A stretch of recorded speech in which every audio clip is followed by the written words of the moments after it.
start getting lazy. You start thinking, okay, I can just use this string. I don't have to worry about my talent. I've just got another string to play with. Then you get 6-string basses and you get ridiculously overcomplicated technical bass lines. I'm a bassist. I don't play necessarily up here. I play with my heart, and I just want to put my feeling into the music. When you've got too much technicality, you've got a 6-string bass, 5-string bass. You may as well play guitar.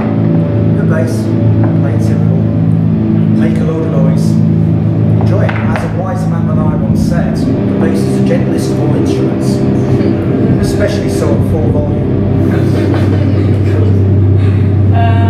And pick or fingers? Definitely a pick. For me, I need to be able to hear the bass when I play, and the way I play is that I need to have a lot of attack in it instantly, so I can hear that click, I can hear that noise. Rather than have a nice soft bass noise, bass sound that sort of floats underneath everything, I need to have that attack, I need to be able to hear it so I can play, I need to be able to get that energy. And for me, it's all about using a pick which can give me that attack, give me that crunch, give me that little bit of drive in how I play. It's hit as hard as I can.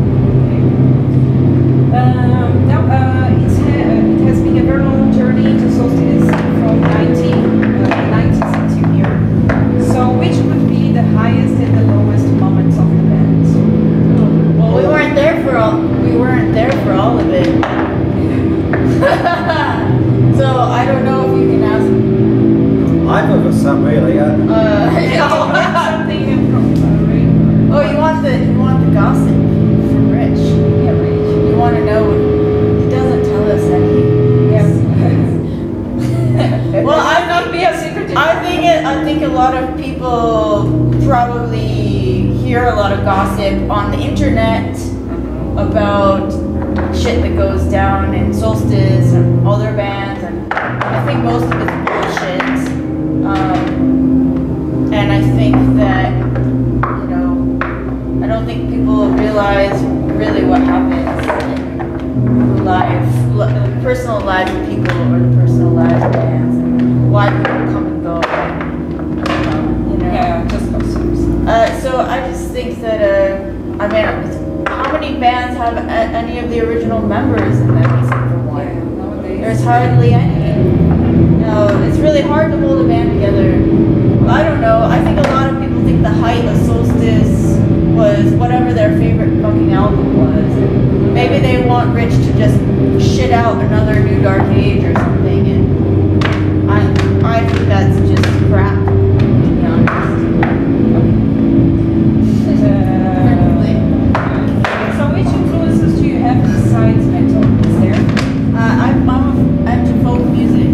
Folk music? Yeah, which is something I share an interest in with Rich. You know, especially like acid folk kind of stuff from England, like Steel Eyes Band and Trees. Something like that. So that's inspirational kind of for me. I used to play the fiddle as a kid, violin, stuff like that.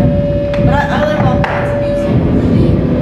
Not strictly just listening to metal all the time, but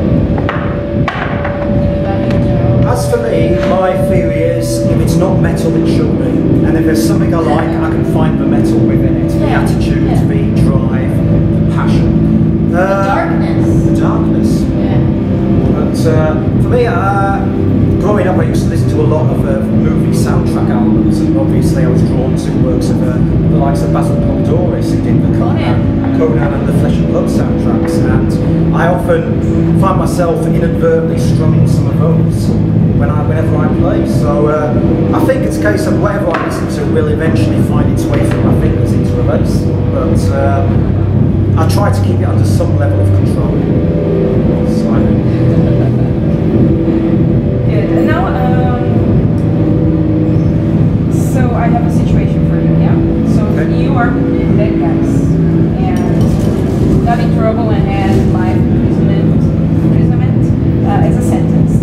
You can have nothing with you but 3 albums to listen to the rest of your lives, because one of the guards of the prison is a nice guy and give you this gift. So which albums would you choose and maybe why? If there is an explanation. I think that's pretty easy.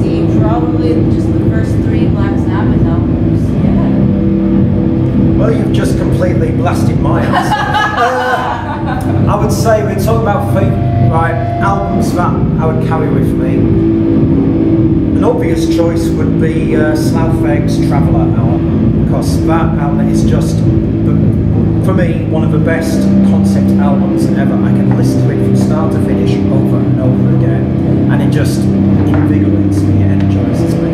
And it's a magnificent piece of work. I think Scalzi's scalp is tingling right now. That'll be a terrifying concept. But yes, Scalzi's ability to effectively evoke the actual storyline with just a handful of words is magnificent, and it is a brilliant album that I wholeheartedly recommend everybody go out and listen to right now.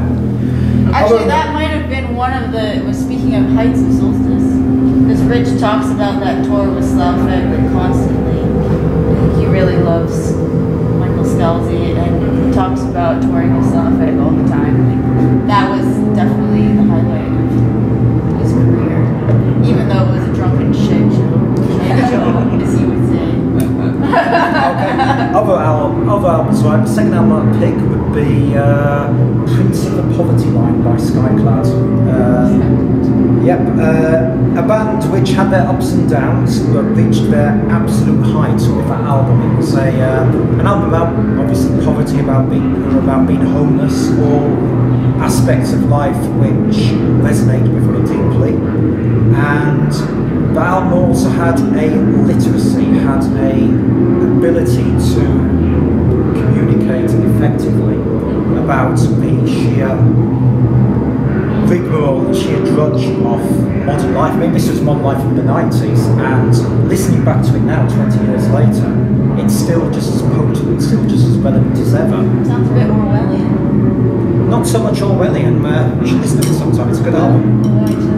But it's more about being homeless, being vulnerable, trying to pick a way through society and trying to find your own place in it. And that album just was resonating with me, it's inspired me over many decades. And it's another one I go back to, and it is just a brilliant piece of work. Now, album 3, that would be Ariel, Dutch prog rock project, and that would be The Human Equation. And it's another concept album. I'm a sucker for concept albums. And that one is about a man who is in a coma, and each of the individual musicians, each of the singers, represent a different aspect of his personality. And I found that album to be very, very inspirational in its own way in understanding myself. You know, the way that art can reflect a person's interpretation of it and help them find some level of belonging and some level of inner peace. So those 3 albums would keep me very happy for many years to come. When do I get released? We got a ride to catch, so we probably should go soon. Okay, good. So, and now to finish our interview, would you like to leave a message to Solstice fans who are watching or listening to us? Yes. And rather more succinctly, as Rich once said to me 20 years ago, never settle for less than metal.